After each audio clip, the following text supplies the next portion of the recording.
Everything you need to know about Apple's new iPhone 12 lineup and so much more. It is Monday, October 19th. Let's talk money with our friends. Welcome to the Money with Friends podcast. I am certified financial planner, Bobbi Rebell, host of the Financial Grown Up podcast, coming to you from my very grown up New York City apartment. And coming to you from my quarantine basement in Texarkana, Texas, where I make the Stacking Benjamin show. I'm Joe Saul-Sehy. Here on Money with Friends, we talk about the latest personal finance headlines. We add in the insights and wisdom of our fantastic cast of thought leaders. We mix in questions and comments from our money friends and leave you with a takeaway to make it your own. You know, Bobbi, this last week, Apple had their big iPhone 12 event, and what an event it was. I mean, they announced so much stuff, and it brought up so many different things, but mostly what it brought up is, should we spend $1,000 on a brand new phone? So let's talk about that today. Let's see which one of our friends is going to help us kick off today's discussion. All right. There are infinite stories about this, but the one we're going to read is from CNBC from Kif Leswing. And the headline is Apple's full-size iPhone 12 costs at least $100 more than last year's iPhone 11. And the article goes on to talk about the fact that one of the biggest changes to the iPhone lineup is the segmentation and the pricing. Apple changed its iPhone lineup. So now there's a mini device with a smaller screen advertised at $699. The regular one goes up to $799, then $100 more. Oh, that is $100 more than the iPhone 11 was when it first came out, the comparable model. If the iPhone 12, the article goes on to talk about the fact, becomes the most popular of Apple's current models, as is likely, that increase could boost the average iPhone selling price, which is a big metric for the Apple investors. So now here's the other thing. Apple now has an option at every $100 starting at $400 and ranging up to $1,100. So the idea being it can compete better against Android devices in the low and middle range market without cannibalizing its pricier high-end models. And then the low-end options also give they give Apple a way into those consumers in emerging markets who might be less inclined to embrace $1,000 phones, as you like to talk about. So it's all about segmenting, trying to hit every customer where they have their comfort zone, Joe. Yeah. What do you think about that? I think it's a smart move because I do think that there's a lot more price sensitivity among consumers right now, especially because so many people are being hit hard in the recession tied to the coronavirus. People have a lot of economic uncertainty. And I think people are questioning, wait, do I really need to be replacing my phone every couple of years with another $1,000 phone? Or even if, we're on to the fact that these contracts we sign, they're building in the cost and sometimes more than the cost of the phone. And it's a lot of money, especially if you have a family with kids and everybody has their own phone. This is getting ridiculous. And yeah, I love this comment from Sandy. Sandy says it's $1,100 for a phone. Is this what we're doing? That's a mortgage payment in many areas of the country. Yeah, sometimes more than a mortgage payment. And I mean, I have my iPhone 8 here and it's fine, but I do think I'm at the point where I'm going to upgrade soon. But an iPhone 8, I don't know what year I got. When, guys, tell me, when were iPhone 8s out? I don't know. And it's been fine. And I'll probably upgrade now, maybe to a 12, but probably to an 11. We'll see. I think I don't know if we need the greatest, latest. I don't know. I think my iPhone is still a 7, but and it definitely needs to be replaced fairly soon. But here's what I don't understand. Most people, when they look at case analysis of businesses and they point to Apple, right? Everybody points to Apple and the resurgence of Apple in the 90s under Steve Jobs coming back. And what you saw was, while the Windows operating system does 9,756 things, it does very few of them well, Bobbi. And what Apple did was stripped it all down and did a few things and did them very, very, very well. So they were known for very sleek looking design and fewer product choices. I also know when I was a financial planner, I was told by the top people in my industry, only give your client, even if you know there's 8 different ways for them to go, give them 2, maybe give them 3 at the most, because if you give them more than 2 or 3, they're going to do nothing. And I look at all this. That was my first take when I saw all this segmentation of these phones. Like, I don't know which one would I buy. I'm going to be in just looking at all these different ideas of phones and these, for that reason alone, I'm not sure that I love it. That's so interesting. I think that's a really great point because I actually do feel that overwhelm. I feel like, well, there's 4 choices of the iPhone 12 and then more choices of iPhone 11. So that's probably, 7 or 8 choices that I have to make. And I don't really know. And that's not even counting the amount of how much memory do I need? What other different upgrades or not upgrades do I need? And I do find it overwhelming. I said I want advice from our listeners. So that in and of itself is an indication. I don't know what to do. I do feel it's time for a new phone, but I feel a little overwhelmed. Yeah, and so you're right. No, and on one hand, and I'm sure you feel the same way, I don't want to overpay.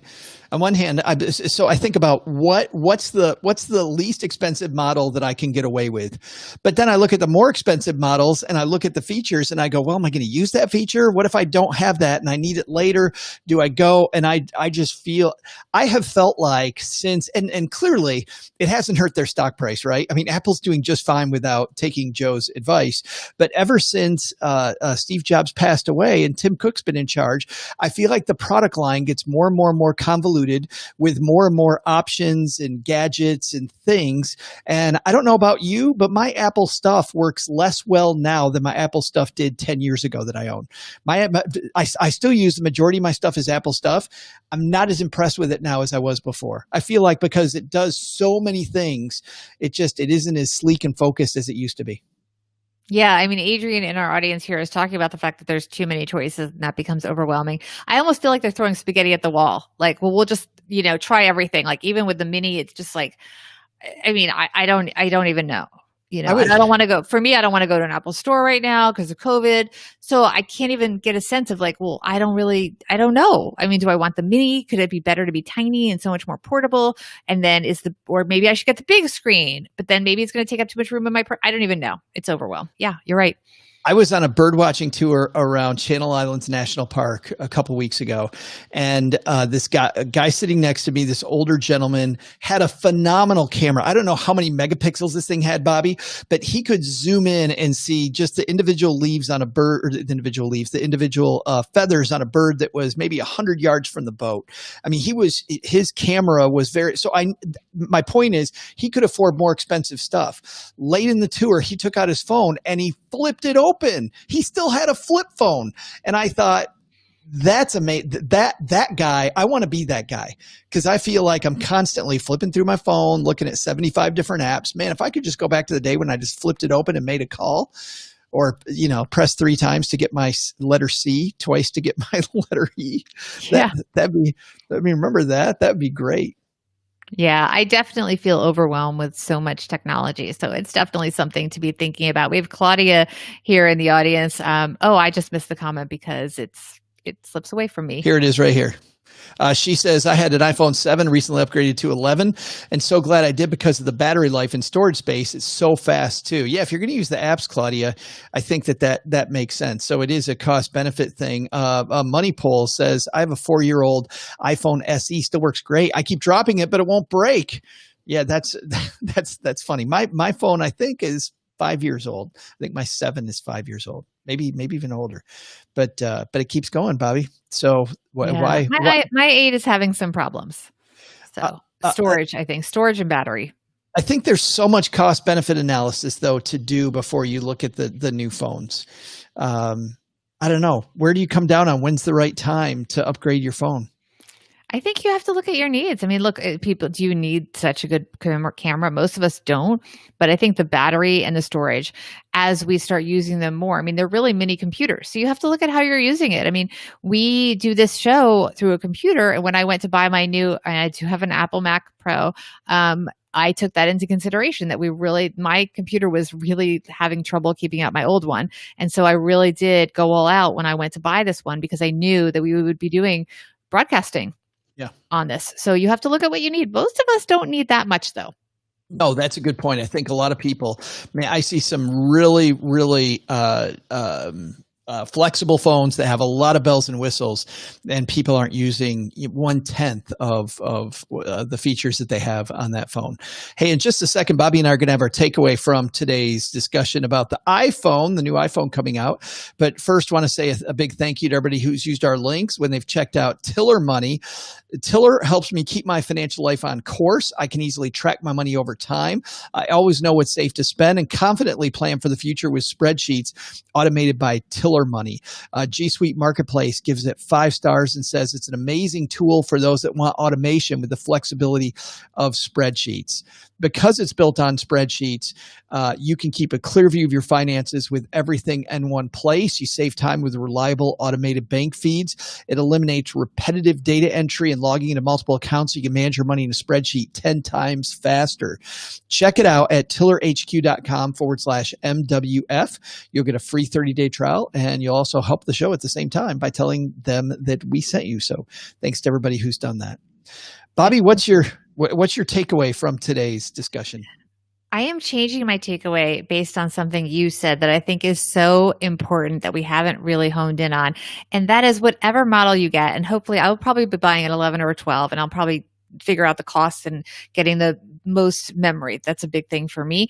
But you talked about the fact that people don't use these features. A lot of it is because I'm looking in the mirror myself, don't always take the time to learn all the features and how to use them. So if you have a phone that is, newish, that has a lot of new features, take the time to learn what's actually on your phone, what you have available, and sit down one day for a few hours and learn how to use all of those features. Learn how to use especially shortcuts and things that you don't necessarily know about, because that can really make your life easier. So whatever you have, whatever phone you have now or will get, learn the features, take the time, get good at them, practice a little bit, use those shortcuts, because you'll get a lot more out of whatever one you do have.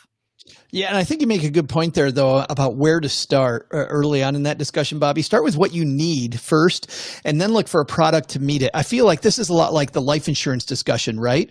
A lot of time people will meet with a life insurance agent. Life insurance agent tells you about all the great features of this life insurance policy, but none of them matter if you really don't need that type of life insurance. If you start off with what you're trying to cover and then find the provider of what you're trying to cover, then you're more likely to make a great decision around your iPhone, around your life, really about anything. So I think that's my takeaway.